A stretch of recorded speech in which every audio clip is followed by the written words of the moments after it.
Hello friends, आप सबका welcome है आपके अपने channel web see to care में। तो दोस्तों, आज हम लोग करने वाले हैं टॉपिक प्रयोजनवाद।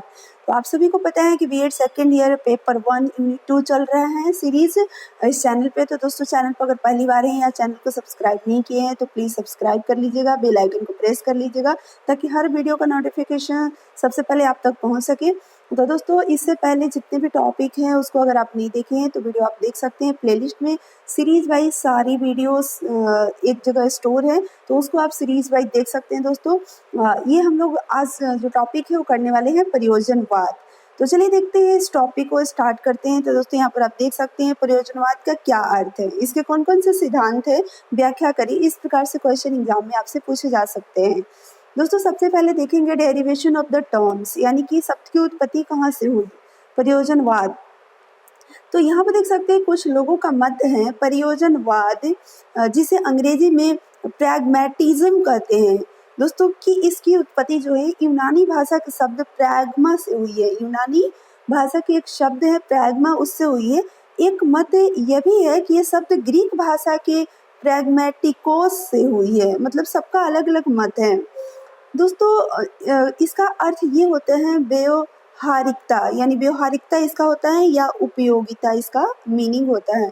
प्रयोजनवाद के शाब्दिक अर्थ समझने के बाद हम ये कह सकते हैं कि इस विचारधारा के अंतर्गत क्रियाशीलता तथा व्यवहारिकता को महत्वपूर्ण स्थान दिया गया है, यानी व्यवहारिकता को ज़्यादा। इस दर्शन के अनुसार जिस क्रिया से काम चल जाए वह ठीक भी है और तथा अच्छी भी, नहीं तो गलत भी है तथा बुरी भी। यानी जिससे हमारा काम चल जाए वही ठीक है, वही अच्छा है, नहीं तो गलत है, बुरा है। अब दोस्तों, आगे हम लोग देखेंगे इसी प्रकार प्रैग्मा का अर्थ होता है कार्य या किया गया कार्य।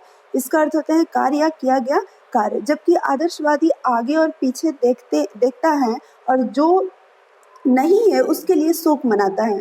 प्रयोजनवादी यहाँ और अब पर नजर रखता है, यानी कि यहाँ और अब पर, यानी प्रेजेंट टाइम की बात करता है। अब आदर्शवादी की तरह आदर्श के संसार में नहीं रहता, आदर्श के संसार में नहीं रहता बल्कि तथ्यों के संसार में रहता है। अब दोस्तों, आगे देखेंगे प्रयोजनवाद का क्या क्या डेफिनेशन है किनके अनुसार। तो यहाँ पर आप देख सकते हैं विलियम जेम्स के अनुसार प्रयोजनवाद मन का एक स्वभाव तथा दृष्टिकोण है। मन का क्या है, स्वभाव या दृष्टिकोण, इसको बोला गया है। यह विचारों तथा सत्यता का सिद्धांत भी है। दोस्तों, जेम्स प्रैट जो है वो बोलते हैं प्रयोजनवाद हमें अर्थ, सत्य, ज्ञान तथा वास्तविकता का सिद्धांत प्रदान करता है, इनका कहना है। लेकिन रस्क जो है वो कहते हैं प्रयोजनवाद एक प्रकार के नए आदर्शवाद के विकास की अवस्था है। आदर्शवाद जो टॉपिक है हम लोग पढ़ चुके हैं, उस वीडियो को अगर आप नहीं देखे हैं तो आप देख लीजिएगा। आदर्शवादी, प्रयोजनवादी, हम लोग प्रयोजनवाद पढ़ रहे हैं, प्रकृतिवाद, आदर्शवाद, ये दोनों चीज़ें जो है, ये दोनों टॉपिक जो है इसकी वीडियो ऑलरेडी अपलोडेड है। दोस्तों, आगे हम लोग देखेंगे कि जो वास्तविकता के प्रति पूर्ण न्याय करेगा, क्रिया तथा आध्यात्मिक मूल्यों का संबंध करेगा तथा इसके परिणाम स्वरूप ऐसे संस्कृति का निर्माण करेगा जिसमें निपुणता तथा पूर्ण का स्थान। यानी कि कहने का मतलब प्रयोजनवाद एक प्रकार का आदर्शवाद के विकास की अवस्था है जिसमें हमें वास्तविकता के प्रति पूर्ण न्याय मिलेगा, क्रिया तथा आध्यात्मिक मूल्यों का संबंध भी मिलेगा और इसके परिणाम स्वरूप संस्कृति का निर्माण भी मिलेगा जिसमें निपुणता का पूर्ण स्थान होगा। दोस्तों, देख सकते हैं कि इसमें यहाँ पर बताया गया न कि इसकी अवहेलना होगी, इन सारी चीज़ें पूर्णता का अधिकार, इन सब की अवहेलना नहीं होगी, इनका सब स्थान होगा। रास के अनुसार प्रयोजनवाद का मतलब क्या है, आवश्यक रूप से एक मानववादी दर्शन है। प्रयोजनवाद को उन्होंने एक मानववादी दर्शन बोला है, जो बोलते हैं कि ये जानता है कि मानव क्रिया करते हुए अपने मूल्यों का निर्माण करता है तथा विश्वास करता है कि वास्तविकता अभी भी निर्माण की अवस्था में है तथा अपने स्वरूप का कुछ भाग भविष्य के लिए छोड़ देता है। यानी मनुष्य बोलते हैं कि ये मानववादी दर्शन है जिसमें मनुष्य जो है अपनी क्रिया करते हुए अपने मूल्यों का खुद निर्माण करते हैं और विश्वास भी करता है। वास्तविकता अभी भी निर्माण की अवस्था में है, इस बात पर वो विश्वास करता है और अपने स्वरूप का कुछ भाग भविष्य के लिए भी छोड़ देता है। हमारे सत्य मानव निर्मित है, ये रास बोलते हैं। आगे हम लोग देखेंगे दोस्तों, प्रयोजनवाद के मुख्य अनुयायी सुकरात, ह्यूम, लॉक, बेकन, पियर्स तथा विलियम जेम्स है। ये सब क्या है, प्रयोजनवाद के अनुयायी है, यानी प्रयोजनवाद को ये मानते हैं। ठीक है दोस्तों, परंतु विख्यात शिक्षा शास्त्री तथा दार्शनिक जॉन डेवी के बारे में आप सभी लोग जानते हैं। ये लर्निंग बाय डूइंग की ये बात करते हैं, यानी करके सीखने की बात करते हैं जॉन डेवी। तो जॉन डेवी भी बोलते हैं प्रयोजनवाद के महत्व को बढ़ाया तथा इस दृष्टिकोण से इस दर्शन का दर्जा दिलवाया, यानी इनका भी कहीं ना कहीं प्रयोजनवाद को बढ़ाने में और एक इस दर्शन का दर्जा दिलवाने में इनका महत्वपूर्ण योगदान रहा। अब हम लोग देखेंगे प्रयोजनवाद के नियम तथा सिद्धांत। दोस्तों सबसे पहले नंबर 1 अगर हम देखना चाहें तो यहाँ पर आप देख सकते हैं, प्रयोजनवाद के अनुसार कोई भी सत्य पूर्व निर्धारित नहीं है। यानी प्रयोजनवाद बोलते हैं कि कोई भी सत्य है वो पहले से निर्धारित नहीं है। सत्य सदैव समय, स्थान और परिस्थितियों के अनुसार क्या होता है, बदलता रहता है। यानी ये कहते हैं कि कोई सत्य की अगर हम पहचान करते हैं तो इसका मतलब ये नहीं कि वो पहले से ही होगा। समय के अनुसार सत्य बदलता है, समय स्थान के अनुसार बदलता है। प्रयोजनवाद इस बात को स्वीकार करता है कि मानव कार्य में संलग्न होकर ही वस्तुओं के मूल्य तथा उसकी उपयोगिता को निर्धारित करता है। यानी बोलते हैं कि मानव जो है वो कार्य में ही लग करके वस्तुओं का मूल्य क्या है और उसकी उपयोगिता क्या है ये निर्धारित करता है। ये मूल्य बदलते रहते हैं। अब वस्तुओं का जो मूल्य है वो बदलते रहते हैं, सादा वो निश्चित नहीं होते, फिक्स नहीं होते। यहाँ तक कि सत्यता भी मानव निर्मित है, सत्य को भी मानव ने ही बनाया है, इनका कहना है। वास्तविक सत्य क्या है, इसमें इससे कोई भी परिचित नहीं है, लेकिन रियलिटी क्या है, रियल सत्य क्या है, इससे कोई अभी तक परिचित नहीं है। प्रयोजनवाद का कथन है कि मानव के अभिप्रायों तथा इच्छाओं को पूर्ण करने वाली शक्ति ही क्या है, सत्यता है। यानी कि प्रयोजनवाद का ये मानना है कि मनुष्य की जो इच्छाओं को पूरा करने वाली जो शक्ति है वही क्या है, सत्य है। सत्यता क्रियाशील होने पर ही संतोषजनक परिणाम दे सकती है। अगर सत्य क्रियाशील नहीं हो, एक्टिव नहीं हो तो वो हमें संतुष्ट नहीं कर सकती, हमें संतोषजनक परिणाम हमें नहीं दे सकती है, इनका ये कहना है। अगर दोस्तों आगे हम देखें, परिणाम ही सत्य की कसौटी है, रिजल्ट ही क्या है, ट्रूथ है। सत्य एक सापेक्ष शब्द है। वो बोलते हैं कि सत्य क्या है, एक सापेक्ष शब्द है, यानी रेस्पेक्ट में रिलेटिव है। किसी व्यक्ति के विकास तथा जीवन में आने वाली परिस्थितियों के अनुसार ये क्या होता है, बदलते रहता है। परिस्थितियों में परिवर्तन होने से व्यक्ति के सामने कई नई नई समस्याएं उत्पन्न होती है, जिसको सुलझाने के लिए उसके मस्तिष्क में नए नए विचार आने लगते हैं। बिल्कुल अलग अलग परिस्थिति में अलग अलग समस्याएं आती है, उसको सुलझाने के लिए अलग अलग विचार आते हैं। और ये बोलते हैं कि नवीन विचारों में से केवल वही विचार सत्य है जिनका प्रयोग करने से उसे संतोषजनक परिणाम प्राप्त होता है। यानी उन सारे विचारों में से जो विचार से हमारा रिजल्ट हमें मिलता है, यानी उन परिस्थितियों के अनुसार जो समस्याएं आई है, उन समस्याओं को सुलझाने के लिए जो विचार मतलब हम प्रयोग करें और उससे हमारा रिजल्ट क्या हो और उस रिजल्ट से हम क्या हो, सेटिस्फाइड हो, तो वही विचार सत्य हो सकता है। बाकी विचार जो है वो सत्य नहीं हो सकता है। वह वस्तु जिसकी सहायता से हमारे जीवन के उद्देश्य तथा लक्ष्यों की प्राप्ति होती है तथा जिसके प्राप्त होने से हमारे जीवन को विकसित होने में सहायता मिलती है, हमारे लिए है। यानी कहने का मतलब जिस भी वस्तु के हेल्प से हमारे जीवन का उद्देश्य, हमारा लक्ष्य, हमारा एम, हमारा गोल अगर हमें अचीव होता है और हमारे जीवन में हमें डेवलप करने में हमें उससे हेल्प मिलती है, तो वही हमारे लिए है। समस्याएं सत्य की प्रेरक शक्ति। समस्याएं सत्य की क्या है, एक प्रेरक शक्ति है। जीवन एक प्रयोगशाला है जिसमें व्यक्ति जीवन में आने वाली बहुत सी समस्याओं को सुलझाने का क्या करता है, प्रयोग करता है। तो जीवन एक क्या हो गया, लेबोरेटरी इन्होंने बोला है। और उस लेबोरेटरी में बहुत सारी क्या होती है, समस्याएं, और समस्याओं को हम लोग क्या करते हैं, सुलझाते हैं। इसी प्रकार से हमारे जीवन में भी होता है। प्रयोग की सफलता ही सत्य की खोज है। प्रयोग की सफलता ही क्या है, सत्य की खोज। अगर कोई भी एक्सपेरिमेंट हम कर रहे हैं उसमें हम सक्सेस हो जाते हैं, मीन्स हमने खोज कर लिया, सत्य की खोज कर लिया। इस प्रकार प्रयोजनवाद का प्रयोग में अटूट विश्वास है। वो प्रयोगों में ज़्यादा, वो एक्सपेरिमेंट में वो अटूट बिलीव रखते हैं। प्रयोग द्वारा परखे जाने से पहले कई चीज़ें अच्छी या बुरी नहीं होती। बोल रहे हैं कि जब तक हम किसी चीज़ का एक्सपेरिमेंट करके उसका एक मतलब कि परफेक्ट रिजल्ट नहीं निकालते हैं, जब तक उसमें हम सफलता नहीं हासिल करते हैं, तब तक वो चीज़ें या नहीं तो अच्छी हो सकती है, नहीं तो बुरी। जब हम पूरी तरह से एक्सपेरिमेंट के साथ उसका हम खोज करते हैं, सत्य तक पहुंचते हैं, सफलता उसमें प्राप्त करते हैं, तभी हम उसे अच्छी या बुरी हम कह सकते हैं। केवल वह वस्तु अच्छी तथा सुंदर है जो प्रयोजनवाद द्वारा लाभदायक सिद्ध हो। प्रयोजनवाद की नज़रों में दोस्तों, प्रयोजनवाद के अनुसार अगर आप देखें तो इनका कहना ये है कि जो हमारे लिए लाभदायक हो वही चीज़ें क्या है, सुंदर है, वही चीज़ें अच्छी है।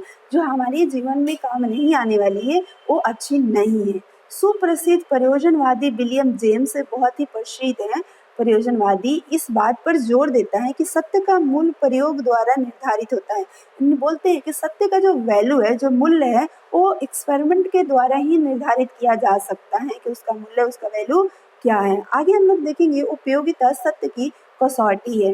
वो बोलते हैं प्रयोजनवाद, उनका विचार जो है कि वस्तुएं जो उपयोगी है वही सत्य है, नहीं तो वो क्या है, व्यर्थ है। जेम्स बोलते हैं कि किसी वस्तु की सत्यता उसकी उपयोगिता के आधार पर निर्धारित की जा सकती है, यानी वो उसकी उपयोगिता है या नहीं, यूजफुल उसका मतलब वो यूजफुल हमारे लिए है या नहीं है। वो हमारे लिए अगर वस्तु यूजफुल है तो वो सत्य है, वरना नहीं है।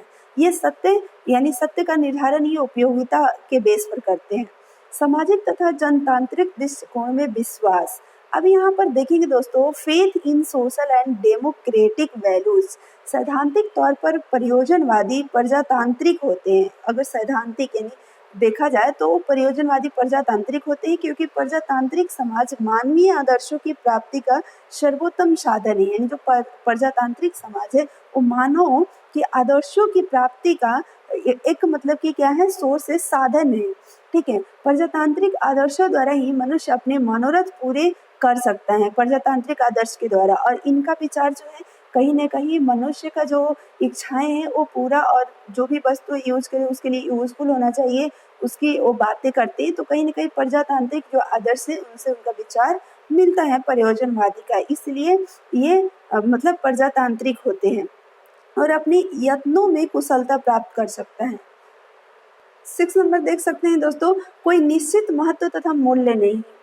जीवन के आदर्श तथा लक्ष्य निश्चित नहीं होते। बोलते हैं कि जीवन के जो प्रयोजनवादी है ये बोलते हैं कि आदर्श तथा लक्ष्य जो होते हैं वो निश्चित नहीं होते हैं, तथा न ही वे पूर्व निर्धारित होते हैं। पहले से भी वो लक्ष्य और आदर्श जो है पहले से वो निर्धारित नहीं होते। इसका निर्माण तो व्यक्ति का मस्तिष्क करता है, यानी कि दिमाग करता है। लक्ष्य का निर्धारण, आदर्श का निर्धारण व्यक्ति अपने अपने मस्तिष्क से स्वतंत्रता पूर्वक नवीन आदर्शों तथा मूल्यों का अन्वेषण करता है। इनमें से जिनका परिणाम संतोषजनक तथा लाभप्रद होता है वह उसे ग्रहण कर लेता है तथा शेष को, बाकी को क्या कर देता है, छोड़ देता है। क्रिया का महत्व, इम्पोर्टेंस ऑफ एक्टिविटी। प्रयोजनवाद विचारों की अपेक्षा क्रिया को ज्यादा विशेष महत्व देते हैं, यानी एक्टिविटी को वो ज्यादा, जैसे आदर्शवादी विचारों को महत्व देते थे। और दोस्तों हमने देखा था जो प्रकृतिवाद थे वो नेचर के अनुसार अपने आप में जो डेवलपमेंट होता है उसको ज़्यादा ज़्यादा इम्पोर्टेंस देते थे। और जो ये प्रयोजनवाद है ये एक्टिविटी को ज़्यादा इम्पोर्टेंस देते हैं, क्योंकि विचारों का जन्म सदैव क्रिया के पश्चात होता है। बोलते हैं कि एक्टिविटी के बाद ही विचार हमारे दिमाग में उत्पन्न होते हैं। इसलिए शिक्षा में क्रिया द्वारा सीखने के सिद्धांत प्रयोजनवाद में बहुत महत्व रखते हैं। वो बोलते हैं कि एजुकेशन में एक्टिविटी के द्वारा जो लर्निंग है वो ज़्यादा सही है। मनुष्य एक क्रियाशील प्राणी है, वह अपने जीवन की लंबी यात्रा में केवल अपनी क्रियाओं के आधार पर ही सीखता है, यानी अपनी जीवन की जो लंबी यात्रा है उसमें वो जो कुछ भी सीखता है वो क्रिया करके ही सीखता है। आगे हम लोग देखेंगे वर्तमान तथा भविष्य में विश्वास। वर्तमान और भविष्य में विश्वास के बारे में ये क्या बोलते हैं प्रयोजनवाद। प्रयोजनवादी भूतकाल में विश्वास नहीं रखते, यानी कि ये पास्ट में विश्वास नहीं रखते हैं कि हमारी लाइफ में ये हुआ होगा, ऐसे हुआ होगा। जो भी उनके अनुसार भूत मृत है, और भूत को क्या बोलते हैं कि वो मरा हुआ है और व्यतीत हो चुका है। यानी उनके कहने का मतलब कि भूत क्या है, वो मर गया, उसके बारे में हमें नहीं सोचना, उसमें बिलीव नहीं करते। प्रयोजनवादियों का संबंध तत्कालिक समस्याओं के साथ होता है और ये तत्कालिक भविष्य में विश्वास करते हैं। इमीडिएट फ्यूचर में वो ज़्यादा कि जैसे कि कल के बारे में वो ज़्यादा बिलीव करते हैं, ज़्यादा लॉन्ग फ्यूचर के बारे में नहीं, पास्ट में भी नहीं, इमीडिएट समस्याओं में वो ज़्यादा बिलीव करते हैं। एक तरह से बोल सकते हैं प्रेजेंट और इमीडिएट फ्यूचर में वो ज़्यादा बिलीव करते हैं। वे तत्कालिक जीवन की योजना तो बनाते हैं परंतु पूरे जीवन की योजना नहीं बनाते। पूरी अपनी लाइफ में, जैसे हम लोगों ने बहुत सारे ऐसे लोग हैं जो अगर 80 ईयर्स उन्हें जीना है लाइफ को, तो पूरे 80 ईयर्स तक ही अपने योजना बना लेते हैं कि हमें क्या क्या अपनी लाइफ में करना है, वो सारी योजना बना लेते हैं। लेकिन ये वैसा नहीं बनाते, फ्यूचर का बनाते हैं, जैसे कि तत्कालिक जीवन यानी इमीडिएट फ्यूचर के बारे में योजना बनाते हैं लेकिन पूरे जीवन के बारे में नहीं बनाते हैं। उनका समस्याओं का अपना समाधान होगा, स्पष्ट तौर पर हम भविष्य में पैदा होने वाली समस्याओं के समाधान करने की विधि के बारे में निश्चित तौर पर कुछ नहीं कर सकते हैं। वो बोलते हैं कि भविष्य में जो समस्याएं हमारे लाइफ में उत्पन्न होगी, उसका समाधान की जो विधि होगी, निश्चित तौर पर अभी उसके बारे में हम कुछ नहीं कर सकते। इसलिए प्रयोजनवादी किसी अन्य वस्तु की अपेक्षा वर्तमान पर अधिक बल देते हैं, यानी प्रेजेंट टाइम पर एक तरह से आप बोल सकते हो वो ज़्यादा बिलीव करते हैं, और इसलिए प्रयोजनवाद के लिए वही आदर्श अर्थपूर्ण है जो अभी और तुरंत प्राप्त किया जा सकता है, न कि कल्पना लोक और दूर भविष्य में इसके विपरीत। कहने का मतलब वो ज़्यादा लंबी, मतलब कि आगे टाइम में अचीव होने वाला हो, या फ्यूचर में बहुत दूर के फ्यूचर में होने वाला हो, या काल्पनिक संसार की कुछ बातें हो, उसमें ये बिलीव नहीं करते। ये बिलीव करते हैं कि तुरंत कोई चीज़ें हमें मिले। आदर्शवाद का निश्चय भूतकाल तथा दूर भविष्य में होता है। लेकिन जो आदर्शवादी होते हैं, जो हम लोगों ने पीछे पढ़ रखा है, आदर्शवादी वो भूतकाल में और भविष्य यानी कि लॉन्ग फ्यूचर में भी वो बिलीव करते हैं, लेकिन प्रयोजनवाद ऐसा नहीं करते, वो प्रेजेंट टाइम में बिलीव करते हैं। सामाजिक परंपराओं तथा प्रथाओं का विरोध, जीवन की वास्तविकताओं पर विश्वास रखते हुए प्रयोजनवादी लकीर का फकीर नहीं बनना चाहते। इसलिए वो दर्शन प्राचीनतम प्रथाओं तथा परंपराओं तथा प्रचलित रूढ़ियों को घोर विरोधी है। यानी वो बोलते हैं कि जो प्राचीन प्रथाएं चलती आ रही है, जो परंपराएं चलती आ रही है, जो रूढ़िवादियां हैं, उन सबको वो नहीं मानते हैं। वो बोलते हैं कि वास्तविकता पर वो विश्वास रखते हैं, जीवन की जो रियलिटी है उस पर बिलीव करते हैं, न कि बोलते हैं हमें लकीर का फकीर होना है। लेकिन आदर्शवादी इन सभी पर, यानी जो प्राचीन परंपरा है, संस्कृति है, उस पर वो बिलीव करते हैं। तो दोस्तों, इसलिए मैं आप लोगों से रिक्वेस्ट करना चाहूँगी कि आदर्शवाद से रिलेटेड जितने वीडियो पीछे बने हुए हैं, उन सारे वीडियो को आप देख लीजिए। अगर किसी भी वीडियो को आप टच करेंगे तो डिस्क्रिप्शन में उसका टॉपिक, किस टॉपिक से रिलेटेड ये वीडियो है, वो आप देख सकते हैं। और उस तरह से आदर्शवाद से रिलेटेड सारी वीडियो को आप देखिए, प्रकृतिवाद से रिलेटेड सारी वीडियो को देखिए, प्रयोजनवाद को जैसे कि हमारा चल रहा है सीरीज, इसको आप देखिए, सारी चीज़ें आपको क्लियर हो जाएगी। इससे क्वेश्चन एग्जाम में ज़रूर आपसे पूछे जाएंगे। दोस्तों, आगे हम लोग नेक्स्ट टॉपिक देखिए, वास्तविकता अभिनिर्माण की अवस्था में। यानी दोस्तों, प्रकृतिवाद जो है, प्रकृतिवाद के लिए वास्तविकता एक पूर्ण निर्मित वस्तु है, यह अनादि काल से ही पूर्ण है। वो बोलते हैं जो वास्तविक है वो पहले से था और अभी भी है, लेकिन प्रकृतिवाद बोलते हैं, जो कि हम लोग पीछे पढ़े हैं। लेकिन हम अभी पढ़ रहे हैं प्रयोजनवाद के बारे में। तो प्रयोजनवाद के अनुसार वास्तविकता का अभी निर्माण हो रहा है तथा यह पूर्ण निर्मित नहीं है। देखिए, ध्यान से समझिएगा, प्रकृतिवाद क्या बोलते हैं कि जो वास्तविकता है, जो रियलिटी है, जो सत्य है, वो पहले से निर्मित है, वो अनादि काल से पूर्ण है। लेकिन प्रयोजनवाद बोलते हैं कि नहीं, वास्तविकता का निर्माण तो अभी हो रहा है, ये पूर्ण निर्मित नहीं, यानी पहले से पूरी तरह से ये निर्माण किया हुआ नहीं है। हमें अपने उद्देश्य तथा इच्छा के अनुसार निर्मित करना होता है। प्रयोजनवाद के अनुसार संसार सदा परिवर्तनशील और प्रवाह की अवस्था में रहता है। बोलते हैं कि संसार ये परिवर्तनशील है, ये मतलब हमेशा आगे बढ़ते रहता है, वो सदा निर्माण की अवस्था में होता है, वो हमेशा उसमें कुछ ना कुछ निर्माण होते रहता है, पहले से वो निर्मित बना बनाया ऐसा कुछ नहीं होता है।